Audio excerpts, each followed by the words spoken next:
That was like a weird segue to Dallas, but let us keep it going because I think they're a wildcard team that we have yet to fully figure out. For me, Kyrie's first year in Dallas was a bust. I don't care that they overachieved and made the playoffs. To me, he didn't show enough sparks with Luka. It just never felt like those two were truly clicking on the same page. That being said, I'm not one of these people who thinks Kyrie will never win a championship again. I think he's perfectly capable of being a no-2 scoring option on a championship caliber team, but I think Dallas, their ceiling may not be high enough for that to happen. Don't get me wrong, when you add a guy like Kyrie Irving who can literally cook anybody in a 1-on-1 matchup, that's going to boost your odds of winning a championship. But if you're relying on Kyrie to carry you through a 7-game series against some of these heavy hitters, I just don't know if that's realistic. This comes down to chemistry.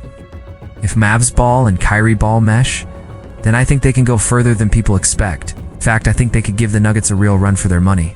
If they don't mesh, I think they kind of just stay the same. The other concern here is outside of their two superstars. It's a complete crapshoot. You're hoping Tim Hardaway can take a big step forward. Dwight Powell has to stay healthy and be the steady veteran presence that you want. Josh Green has to continue his ascent. Dorian Finney-Smith has to be consistent. And then in the back end of the bench, you've got some interesting prospects like Jaden Hardy. Maybe he makes a jump this year. Maybe you find a hidden gem in the second-round pick that you traded up to get. I just feel like their roster construction isn't built to maximize Luka and Kyrie. It's not built to be a true contender.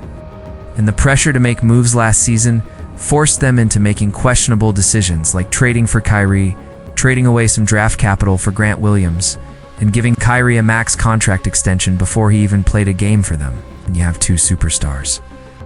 I do think it is enough for them to just be super high usage, and the rest of the team just figure it out.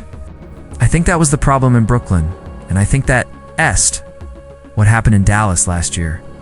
The Suns are a fascinating case study, because they a team that should have run it back last year. In fact, it was probably their best move to keep the team together and see what they could do in the Kevin Durant honeymoon phase. I think ownership just felt that they needed to make a change. And I'm not trying to attack ownership here, but I just think it was the wrong move. Like, if you keep the team together, then you get to see what the honeymoon phase looks like in year 2. And maybe Bradley Beal brings a scoring punch that you need to compete with teams like the Nuggets and the Clips. And then in year 3, you've got Devin Booker, CP3, and KD all coming back from injury. I just think the timing would have been better, especially since we saw how competitive they were in that first-round series against the Clippers. Anyway, I'm not here to rehash the trade. I am here to tell you that I think Bradley Beal is the worst fit of any player in this entire NBA. His shot profile is atrocious. He is not a playmaker. He cannot defend. He is slow, like really slow. He turns 30 soon, and I just don't see how he meshes with this Suns team. It also feels like a franchise that's as tired of committing long-term to players, and I mean, if the front office sticks around longer than Monty Williams, I'll be shocked. I'm curious if we see any changes to the coaching staff. By the way, I have no idea why we're not talking about the 76ers here. Like, you trade for Bradley Beal, and then you buy out Chris Paul. Next thing you know, you're suddenly a contender in the East. So yeah, I'm really curious what the Suns do. You've got a ton of cap space. Do they sign another superstar? Do they take a swing on a guy like OG Anunoby? Do they target another 3-and-D wing? Do they double down on youth and assets and they start a rebuild? We've seen in the past with a young athletic core, if you surround them with shooters, they'll thrive. And I think we're going to see the Suns go in one of two directions. Either they're going to be a young, athletic, fast-paced, fun team to watch, but they're not going to be very good. Or are they going to make a bold move and sacrifice future assets to get a player or two who puts them immediately back into contention? Now let's talk about New Orleans. Their starting lineup is going to be very interesting to watch. I think CJ and Herb are both primed for bounces back. Zion's conditioning is obviously a massive question mark. But assuming that he is in shape and able to play 30-plus minutes, this dude is a monster. I mean, he's such a unique physical specimen. Even if his offensive game isn't where it needs to be, he's still such a dominant force. Because he's bigger, stronger, faster, more athletic than basically everyone. And once the offense starts clicking and people leave him open on the perimeter, he's going to punish you. Very optimistic about this team. They've kept their core together. They haven't made any boneheaded moves. Their coach, Willie Green, seems to be a solid dude. This team is talented. We've got a deep bench, a deep bag of tricks offensively, and I think they're ready to take the next step. Is it the same step as Oklahoma City? Probably not. Are they on the same trajectory? Most likely not. But they've put themselves in a position to potentially make a move in the West. And I think they're a sneaky team that people aren't paying attention to. Next up, the Los Angeles Lakers. They're a popular pick to represent the West, and I get it. Okay.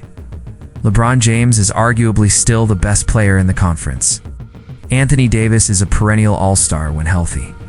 D'Angelo Russell gives you a dynamic secondary playmaker. Austin Reeves is a nice tertiary option who can score in bunches.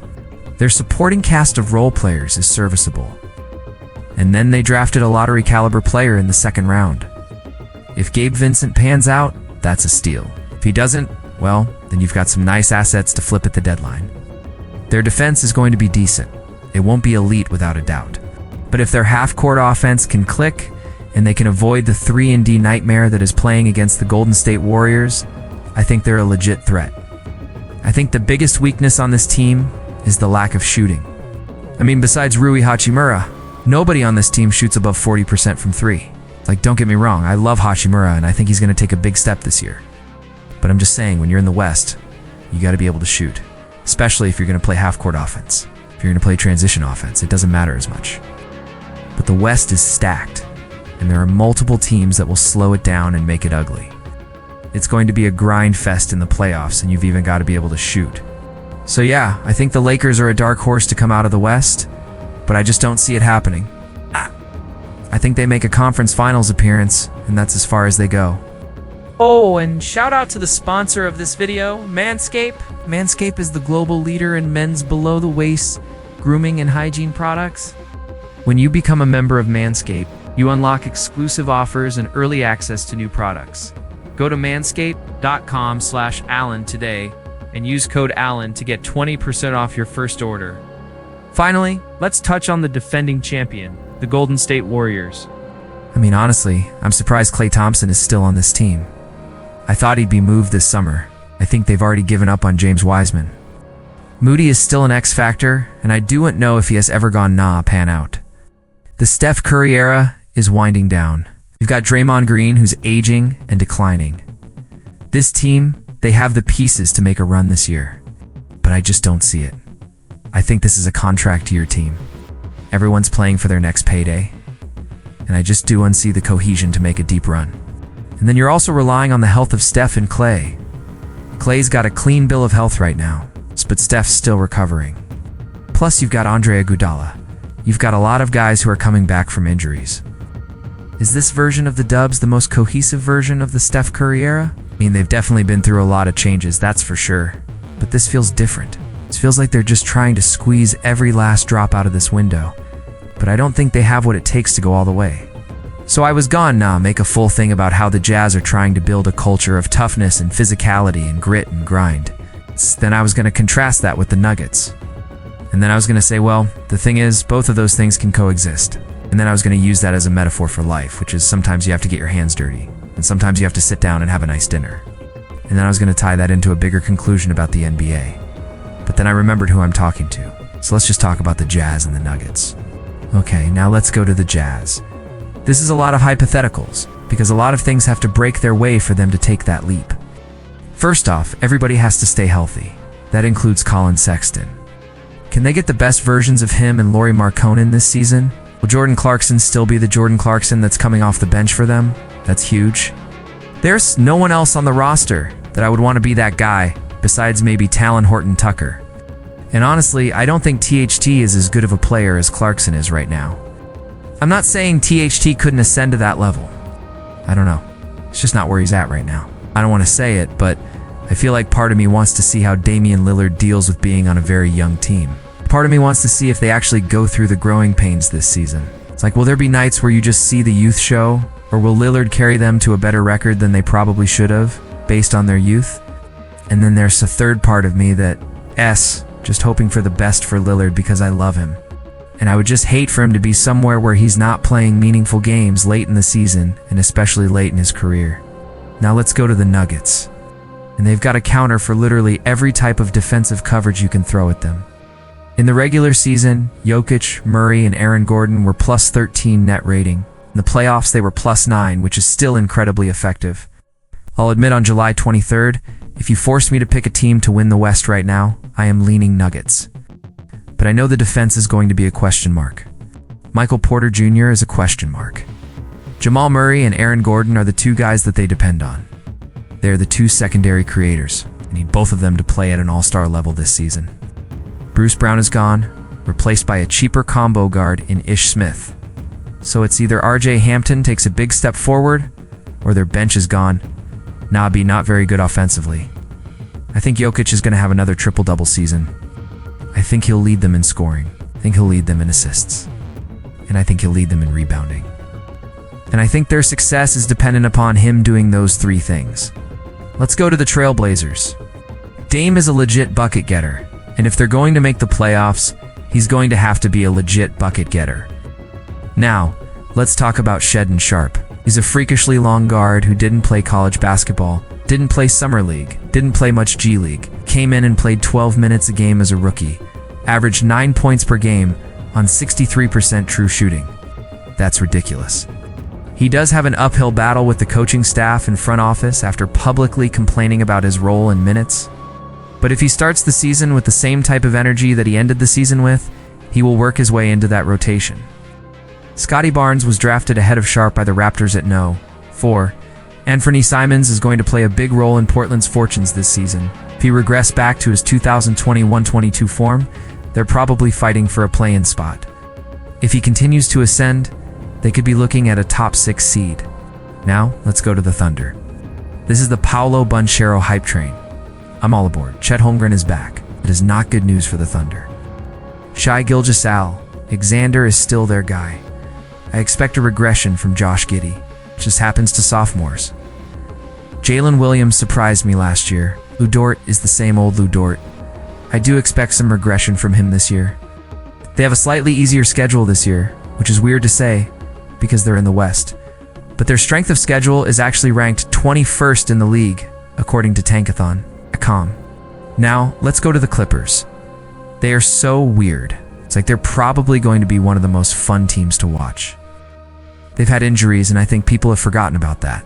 Russell Westbrook has something to prove. Terrence Mann, Robert Covington, Nicey Batum, Marcus Morris. These are guys who've been in big games. They know what it takes to win. And then you've got Paul George, who has shown that he can be a closer in big games. Kawhi Leonard is probably going to be a volume shot machine because that is just how it goes when he comes back from major injuries. The biggest questions I have about them are 1. Can Tyronn Lue get the most out of Russell Westbrook? Is Westbrook actually buying into the role? Because if he is, then this is going to be a monster year for them. The West is really competitive this year. Let's go to the Suns. Kevin Durant is the no 1 option. Devin Booker is the no 2 option. Bradley Beal is the no 3 option. Chris Paul is the no 4 option. DeAndre Ayton is the 5th option. This is a team built for right now. They're really, really good. Probably going to get better defensively with the additions of Toumani Camara, Josh Okogie, Drew Eubanks, and possibly Yuta Watanabe. They're also going to have to rely on guys like Landry Shamet and Damian Lee, guys who haven't proven to be high-level NBA players yet. Now, let's go to the Kings. They play fast, they play physical. They've got size, they've got athleticism. Fox and Sabonis are a great duo. They need Harrison Barnes to be the consistent veteran presence that he's been throughout his career. The rest of the roster is pretty much unproven and under 25 years old. This is a team that has a bright future, but I wouldn't expect them to do anything drastic this year. Let's go to the 76ers. Harden opts in. Embiid demands a trade. What happens? This is a team that can win a championship. It's not the old East anymore. You can't just stroll into the finals if you're in the East. Boston, Milwaukee, Miami are good. Atlanta is improving. New York is improving. The Nets are still dangerous. We'll talk about them later. The only reason I think Philly can win it all is because of Process, the documentary. They're the only team in the league that I think benefits from the extra media attention. I think Embiid absolutely loves it. I think Tyrese Maxey loves it. Everyone who's been a part of the organization since the process era loves it. Doc Rivers seems unfazed by it. James Harden seems like he just couldn't care less about it. Joel Embiid has talked about carrying the 76ers on his back. If he actually did that, they would have no trouble winning the East. They'd probably lose in the finals. But at least they would win the East. Alright, now we go to the Knicks. This is a team that is kind of in limbo. Brunson and Randall are good. They've got interesting pieces. They've got cap space in 2024, but they're kind of stuck right now. They're not bad enough to tank and be really good in a couple of years. They're not good enough to realistically contend for a championship. They're not young enough to rebuild. I don't know. Like, I'm looking at this team and it's like they're kind of cursed. And then you bring up Tom Thibodeau and I'm like, oh yeah, that makes sense. The Nets are still dangerous. They've got 3 all-time great players who have something to prove. This is a team that is relying on staying relatively healthy and Kyrie Irving finding something to actually care about. Now, let's go to the Bucks. Giannis is still a problem. Chris Middleton is a problem. Drew Holiday is a problem. But Brook Lopez is an unrestricted free agent. Bobby Portis is an unrestricted free agent. This is a team that is in win-now mode, but they've got a couple holes. Now, let's go to the Celtics. They have a lot of weight on their shoulders. They're the defending East champs. They have a target on their back. Jason Tatum and Jaylen Brown are still young. I expect them to improve this year. But the rest of the roster is kind of questionable. They've got a lot of good, young, cheap pieces, but it's just hard to predict how they're going to perform as a unit. Now, let's go to the Heat. This is a team that is going to be a little worse without Jimmy Butler. But they still have Bam Adebayo, Tyler Herro, and a coach in Spoelstra, who knows how to get the most out of his players. Their draft pick from the Nets, Nikola Jovic, is a guy to watch. Now let's go to the Magic. This is a team with Paolo Banchero, Franz Wagner, and a slew of other young prospects. Wendell Carter is still in Orlando. They drafted Keon Edwards and they drafted Jett Howard. Orlando is one of the teams in the East that I have high hopes for. All right, now let's go to the Hawks. The Trae Young experiment continues.